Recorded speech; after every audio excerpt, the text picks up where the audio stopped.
Qu'est-ce qu'un système endocrinien pour commencer? Donc, le système endocrinien il est constitué d'un groupe de tissus qu'on appelle glandes. Ces glandes sécrètent des hormones. C'est quoi une hormone? C'est une molécule qui est spécialisée dans la transmission de l'information entre différentes cellules ou des organes. Donc, c'est une molécule qui est spécialisée dans la transmission de l'information, que ce soit entre les cellules, que ce soit entre les organes. Le plus souvent, cette hormone, elle a une action à distance. Donc, elle est sécrétée au niveau d'une glande A, mais elle aura une action au niveau d'un tissu cible qui est loin de cette glande et par l'intermédiaire du passage dans la circulation sanguine. C'est ce qu'on appelle l'effet endocrine proprement dit. Et on a découvert aussi que cette hormone peut avoir une action sur les cellules qui lui sont avoisinantes, c'est ce qu'on appelle l'action paracrine, mais aussi sur sa propre cellule sécrétrice, c'est ce qu'on appelle l'effet autocrine. Et le meilleur exemple de cet effet paracrine et autocrine, on va le voir quand on va faire de la diabétologie, c'est le glucagon par exemple. Vous savez que dans le pancréas, on a des cellules alpha et bêta pancréatiques qui se situent au niveau des îlots de Langerhans. Et on sait que la cellule alpha sécrète du glucagon, la cellule bêta sécrète de l'insuline.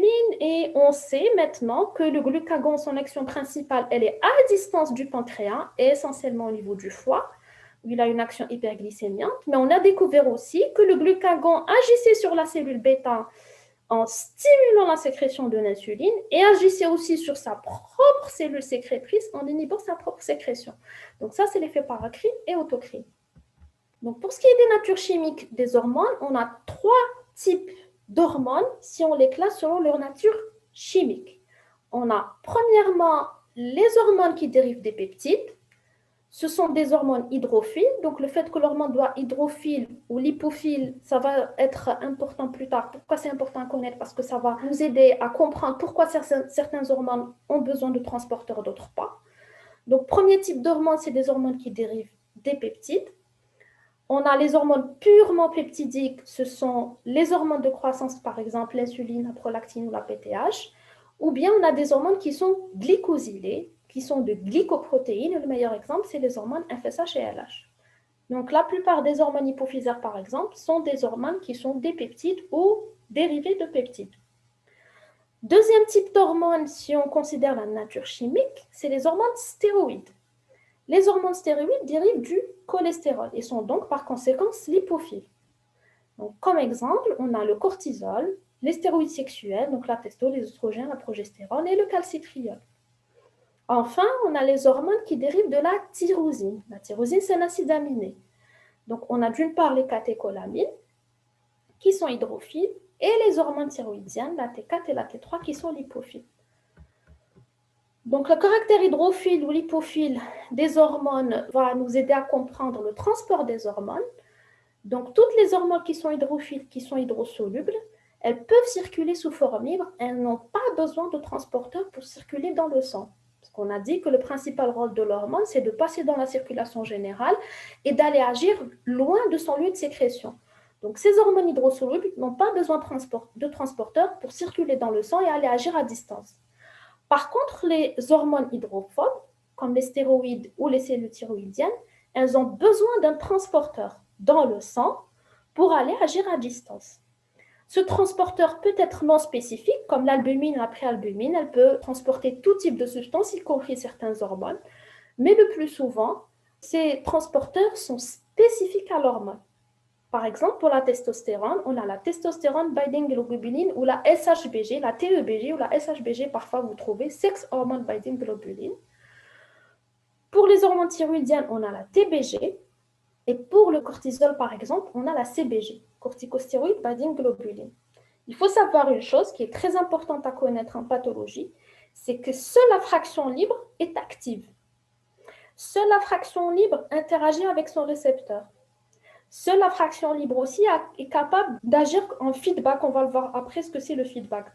On a la plus grosse quantité d'hormones qui est liée à des transporteurs, essentiellement des transporteurs spécifiques, mais aussi des transporteurs non spécifiques. Et il y a une toute petite partie de l'hormone qui est libre, et c'est cette hormone qui va agir sur le récepteur. Pourquoi c'est important de connaître cette notion de transporteur? Donc ça a un impact sur la pathologie. Par exemple, on sait que tout état d'hyperœstrogénie va augmenter la synthèse des transporteurs, en particulier la CBG. Quels sont les états d'hyperœstrogénie qu'on connaît? Par exemple, la grossesse. Par exemple, le traitement par œstroprogestatif. Donc, chez une femme qui est enceinte ou qui a des traitements œstroprogestatifs, on aura une augmentation de la CBG et donc une augmentation du cortisol total dans le sang. Ce qui fait que dans ce cas, lorsqu'on va doser un taux de cortisol, on risque de le trouver élevé, mais la patiente n'a aucun signe d'hypercortisolisme. Pourquoi?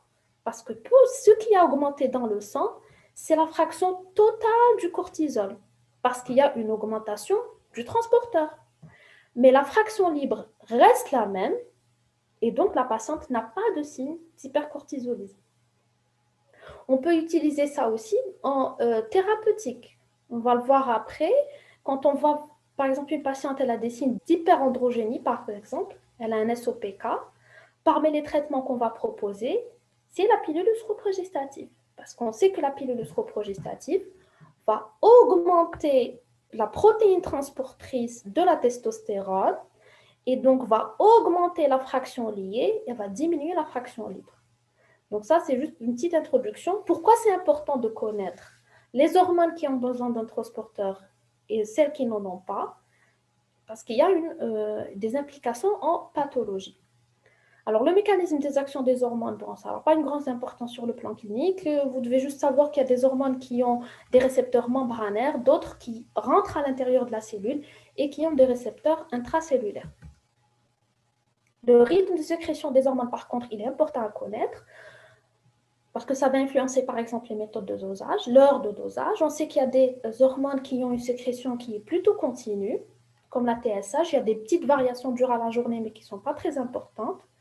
Par contre, il y a d'autres hormones qui sont sécrétées à la demande, comme l'insuline ou le glucagon. Donc, la sécrétion de l'insuline et du glucagon varie essentiellement en fonction de la glycémie. C'est pour ça que doser une insulinémie à n'importe quel moment de la journée, le résultat, on ne pourra pas l'interpréter, ça ne veut rien dire. Toujours quand on dose un taux d'insuline dans le sang, on dose en regard la glycémie. Parce que la sécrétion de l'insuline dépend du taux de glycémie. C'est comme ça qu'on pourrait interpréter notre taux d'insuline. Est-ce qu'il est adapté, il n'est pas adapté, il est trop élevé, il est trop bas, etc. Enfin, il y a certaines hormones qui ont une sécrétion pulsative. Cette pulsatilité peut être rythmée par le cycle nictéméral, jour-nuit. C'est l'exemple de la CTH, qui a un pic de sécrétion le matin à 8 heures. Et on le voit ici dans le schéma de gauche que le cortisol aussi a un pic de sécrétion matinale qui baisse tout au long de la journée, qui est très bas le soir, et puis qui réaugmente le lendemain à 8 heures du matin, parce que ça dépend du rythme de sécrétion de son principal stimulant, qui est la CTH. Ça a des conséquences sur le plan pratique. Quand on dose un taux de cortisol, il faut le doser le matin à 8 heures, là où il est censé être le maximum. Si on dose en fin de journée, donc ça peut ne pas être interprétable. Il y a des hormones aussi qui sont sécrétées, par exemple, selon le cycle menstruel chez la femme. Donc, comme vous le voyez, on commence par le stradiol. Donc, le taux de stradiol est bas en première partie du cycle. Puis, on a un pic, ce qu'on appelle le pic préovulatoire à la fin de la première partie du cycle. Ce pic de stradiol va entraîner un pic de sécrétion de FSH et de LH qui va entraîner l'ovulation. Et dès qu'il y a ovulation, il y a une augmentation de taux de progestérone dans le sang qui était par ailleurs bas au début du cycle. C'est pour cela, par exemple, que le dosage des gonadotrophines, ça veut dire FSH, LH, et le dosage de stradiol doit être fait en première partie du cycle. L'intérêt du dosage de stradiol et de la FSH et de la LH, c'est de chercher une insuffisance ovarienne ou un déficit gonadotrope, donc une insuffisance en sécrétion de FSH, LH ou de stradiol. Donc, on va doser ces hormones en première partie du cycle. Pourquoi? Parce que si on les dose au milieu du cycle, là où ils sont au maximum de leur sécrétion, ça peut être faussé. Donc, on peut avoir des taux qui nous paraissent normaux, mais c'est parce que c'est au niveau de la phase où la sécrétion est maximale. Donc, on dose toujours le stradiol, la FSH et la LH en première partie du cycle, là où les taux sont bas. Par contre, la progestérone, ça ne sert à rien de la doser en première partie du cycle, on la dose toujours en deuxième partie du cycle. Et son principal intérêt, c'est de savoir si les cycles ont été ovulatoires ou pas. Il y a aussi la notion de feedback qu'on va voir mieux lorsqu'on va parler des différents axes hypothalamo-hypophysaires. Le feedback, c'est le rétrocontrôle. Il peut être positif ou négatif. Le plus souvent, il est négatif. Qu'est-ce que ça veut dire? Ça veut dire que l'hormone va agir négativement sur sa propre sécrétion en inhibant les sécrétions hypophysaires et hypothalamiques qui la contrôlent. Le feedback positif, c'est le contraire. C'est que cette hormone périphérique va agir, va stimuler sa propre sécrétion en stimulant l'hypophyse et l'hypothalamus. On va évaluer cette sécrétion hormonale.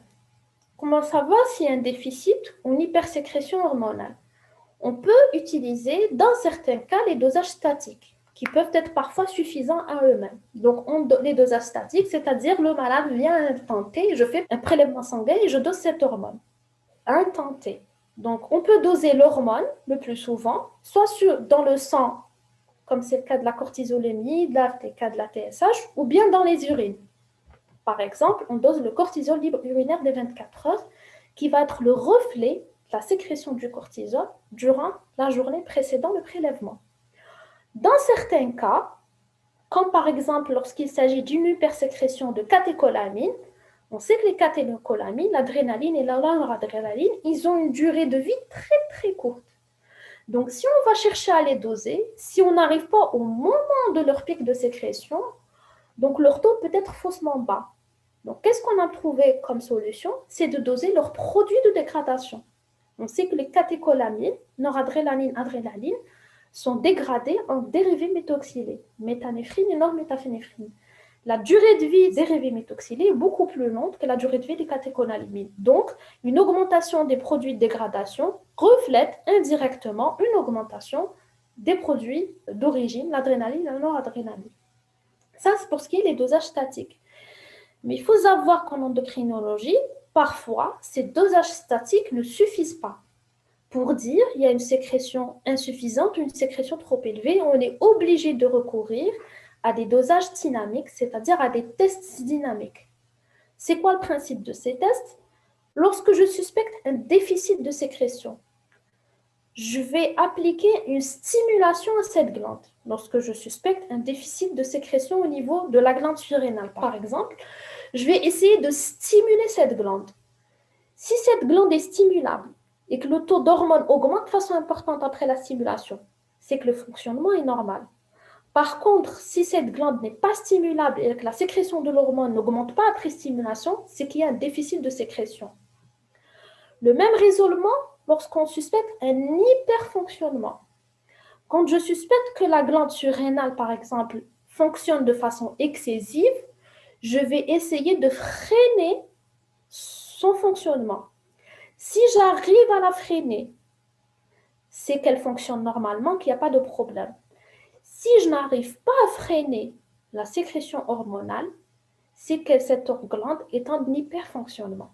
Donc ça, c'est le principe général des tests dynamiques. Et puis, on verra glande par glande les tests dynamiques appropriés pour chaque pathologie.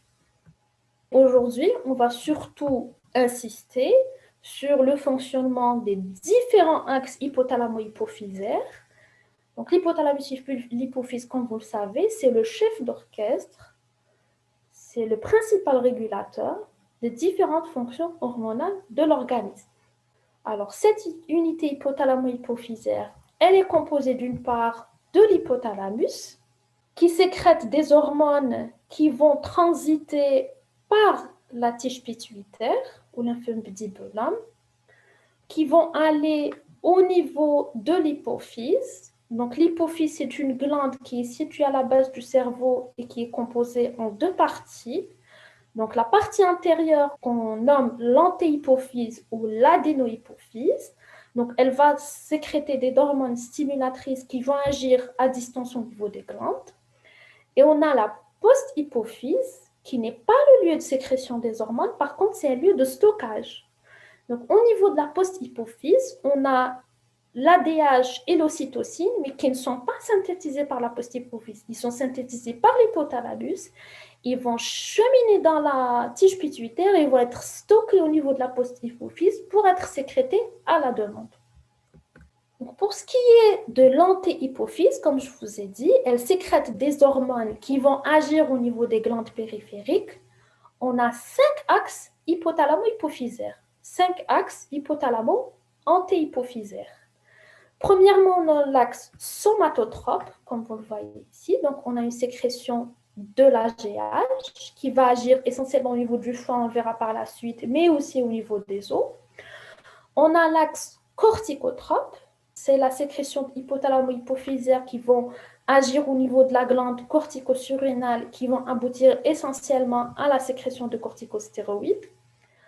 On a l'axe thyréotrope, donc qui va agir au niveau de la thyroïde et sécréter les hormones thyroïdiennes.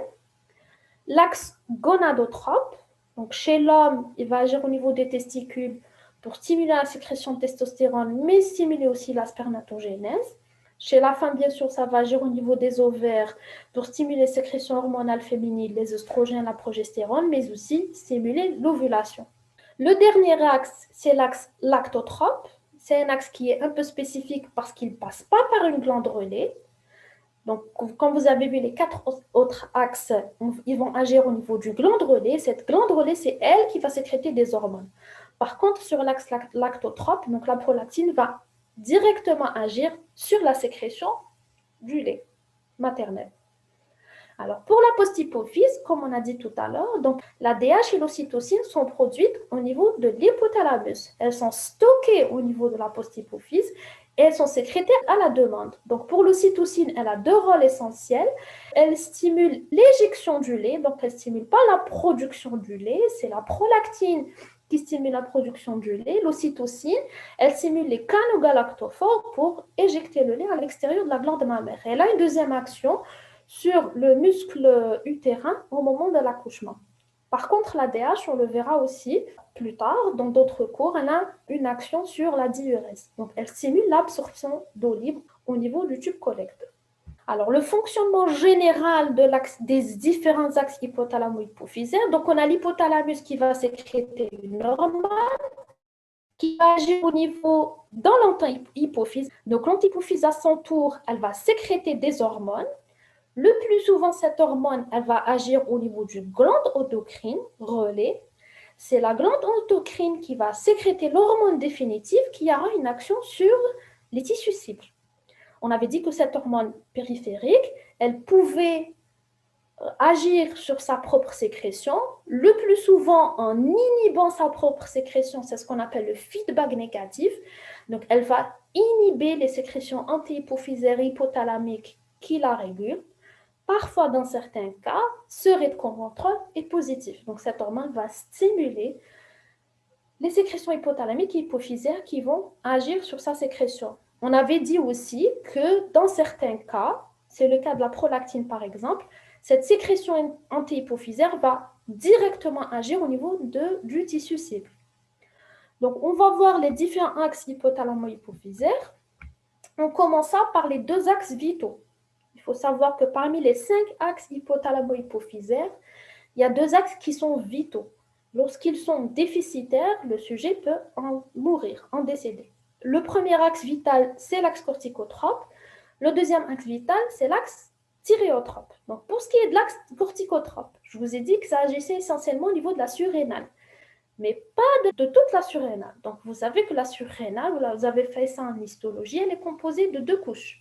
On a la couche centrale qui est la médulosurrénale qui sécrète les catécholamines. Elle n'est pas sous la dépendance de l'axe hypothalamo-hypophysaire. Et on a aussi en dessus, donc autour de cette médulosurrénale, on a la corticosurrénale avec 3 zones. On a la zone extérieure qui est la zone glomérulée qui va stimuler la sécrétion de l'aldostérone. Elle a une faible dépendance à aux sécrétions hypothalamo-hypophysaires et elle est essentiellement régulée par le système rénine-angiotensine qui est lui-même régulé par la volémie et la kaliémie. Il faut retenir que la sécrétion de l'aldostérone, de la zone glomérulée, n'est pas sous la dépendance de l'axe hypothalamo-hypophysaire. Et ça va être important à connaître quand on va faire les insuffisances surrénaliennes. On va voir que lorsqu'on a une insuffisance surrénalienne qui est causée par un défaut de sécrétion d'hormones hypophysaires, on a un déficit en cortisol, mais on n'a pas de déficit en aldostérone. Contrairement que si on a une insuffisance surrénalienne qui est d'origine surrénalienne. Donc on verra par la suite. Mais retenez, ce qui est important à retenir, c'est que la sécrétion de l'aldostérone, de minéralocorticoïdes, n'est pas dépendante de l'axe hypothalamo-hypophysaire. Par contre, la sécrétion des glucocorticoïdes, essentiellement du cortisol, qui se fait au niveau de la zone fasciculée, elle est sous dépendance, comme vous voyez dans le schéma, elle est sous la dépendance de l'hypothalamus et de l'hypophyse. Donc, comment réguler cette sécrétion de cortisol? Donc, on a l'hypothalamus qui va sécréter la CRH, qui est la corticotropine releasing hormone. Cette CRH va agir au niveau de l'antihypophyse qui va sécréter l'ACTH, adénocorticotropine hormone. Cette ACTH va agir au niveau de la surrénale. On a vu que c'était essentiellement au niveau de la corticosurrénale, au niveau de la zone fasciculée, et on aura une sécrétion de cortisol. Le cortisol va agir au niveau périphérique, au niveau de ses tissus cibles. Et on voit, comme on l'a dit tout à l'heure, que le cortisol agit sur sa propre sécrétion en inhibant à son tour la sécrétion de la TTH et la sécrétion de CRH. Donc, c'est ce qu'on appelle un feedback négatif. C'est pour ça que lorsqu'on a une hypersécrétion de cortisol d'origine périphérique, c'est-à-dire d'origine surrénalienne, cette hypersécrétion de cortisol d'origine périphérique, elle va inhiber la CTH et inhiber le CRH.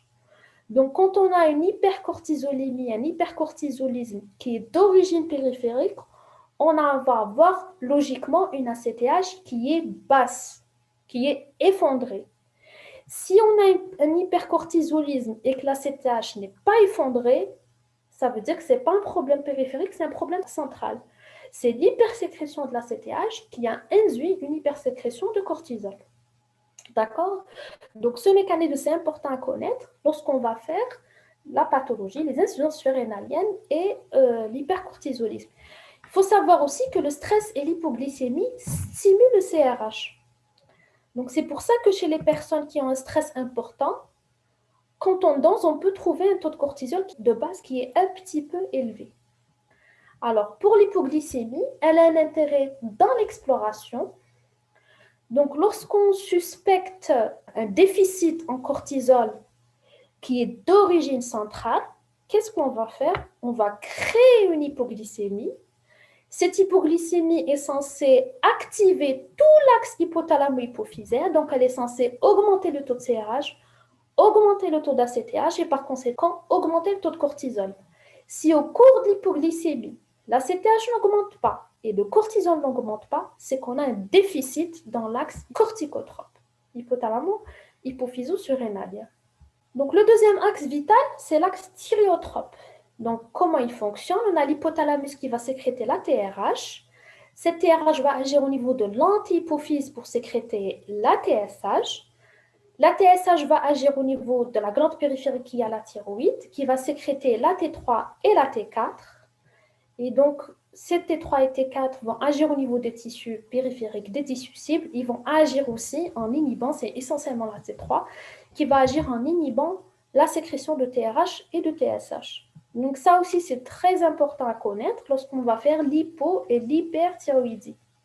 Quand on a une hypothyroïdie, c'est-à-dire une baisse de la T4 et de la T3, si l'hypothyroïdie est d'origine périphérique, c'est-à-dire une anomalie de la thyroïde, donc on a une hyposécrétion de T4 et de T3, donc on a une levée de cette inhibition, de ce rétrocontrôle négatif. Donc il n'y aura plus de rétrocontrôle négatif de la sécrétion de la TSH et du TRH aussi par l'intermédiaire de la T3 et de la T4. Donc la TSH est censée s'élever. Si on a une T4 basse et que la TSH ne s'élève pas, c'est qu'il y a une anomalie de la sécrétion de la TSH. Même raisonnement dans l'hyperthyroïdie. Lorsqu'on a une augmentation des hormones périphériques, ces hormones périphériques vont exercer un feedback négatif, un rétrocontrôle négatif, ils vont inhiber la sécrétion de TSH. Donc, logiquement, lorsqu'on a une T4 et une T3 qui sont très élevées, la TSH est censée baisser. Donc, si elle ne baisse pas, c'est que l'hyperthyroïdie, elle a une origine centrale, c'est-à-dire que c'est une hypersécrétion de TSH qui induit une hypersécrétion de T3 et de T4. On va revoir tout ça lorsqu'on va faire la pathologie. Troisième axe, c'est l'axe somatotrope. Donc, on a l'hypothalamus qui va sécréter le GHRH. Le GHRH va agir au niveau de l'antéhypophyse qui va sécréter l'AGH, l'hormone de croissance, growth hormone. Cette hormone de croissance va agir essentiellement au niveau du foie et ce dernier, le foie, va sécréter l'IGF-1, l'insuline growth factor, insulin-like growth factor numéro 1. Et c'est cette IGF-1 qui va agir au niveau des tissus cibles. Et le tissu cible principal, c'est le cartilage de croissance. Donc, cette IGF-1 va stimuler la prolifération du cartilage de croissance et donc va stimuler la croissance staturale. Il faut savoir aussi qu'il y a une petite proportion de GH qui va agir directement sur le cartilage de croissance sans passer par l'intermédiaire de l'IGF-1.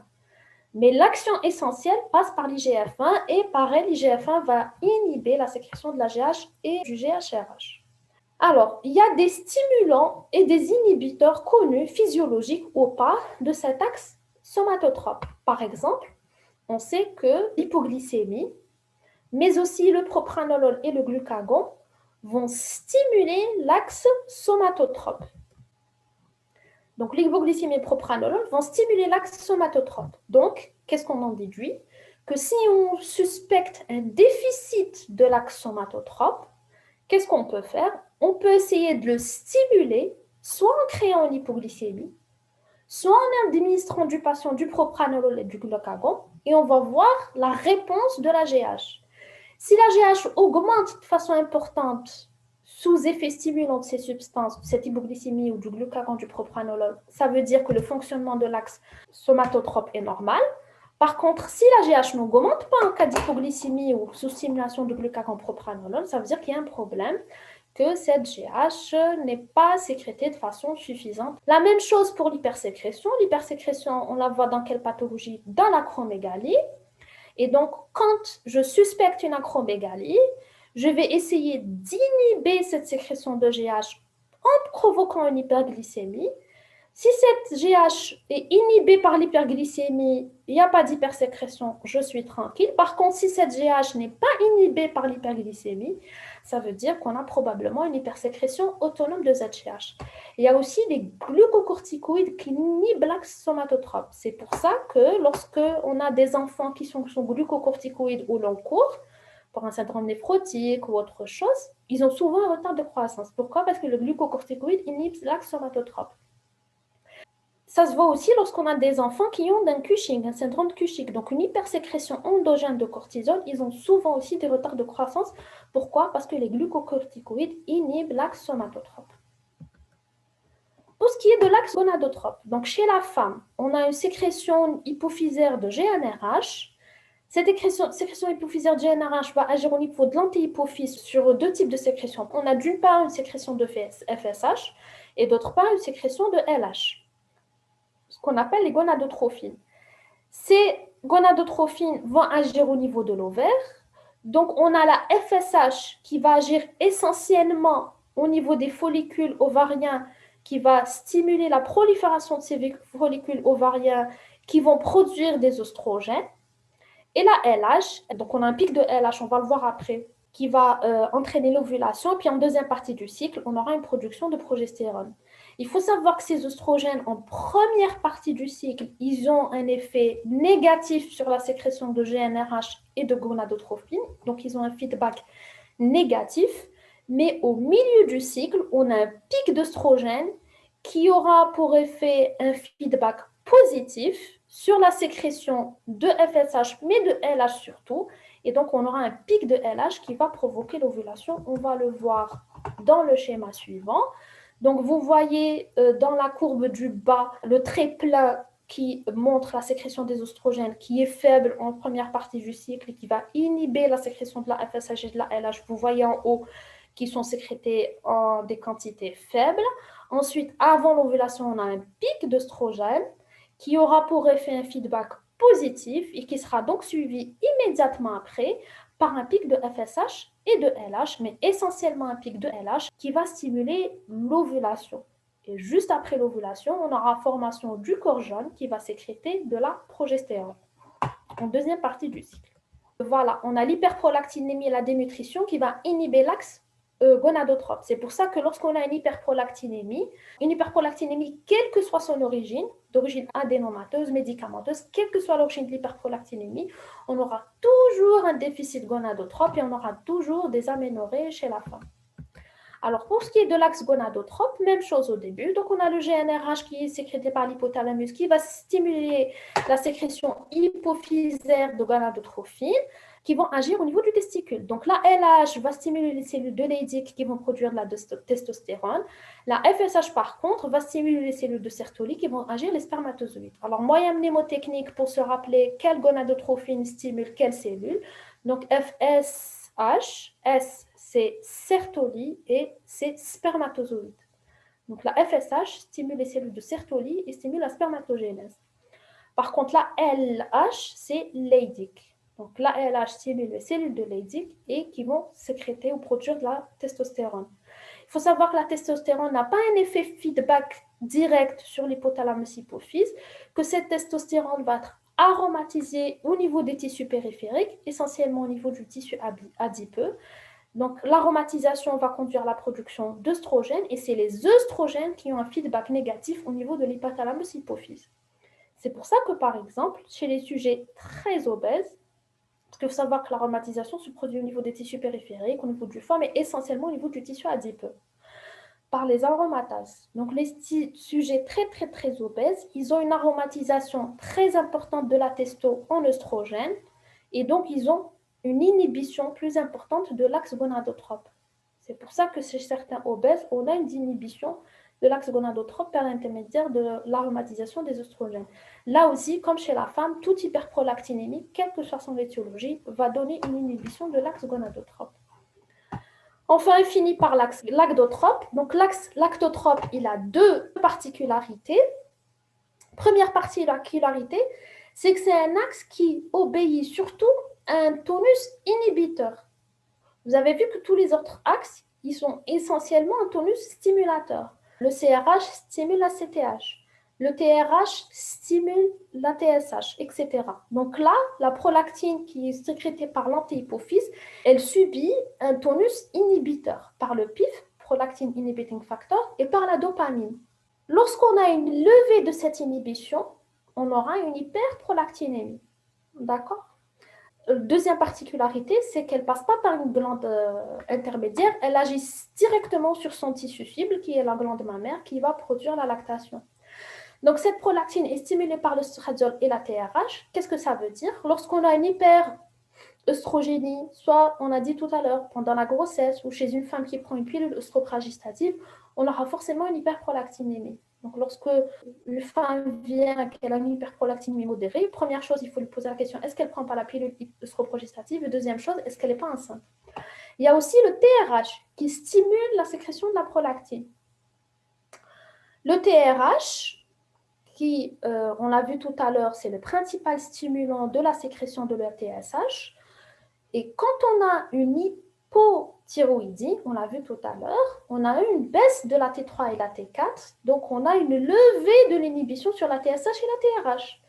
Donc quand on a une hypothyroïdie périphérique profonde, on a une augmentation du TRH et vous voyez, le TRH stimule la sécrétion de la prolactine. C'est pour ça que l'une des étiologies aussi de l'hyperprolactinémie modérée, c'est l'hypothyroïdie.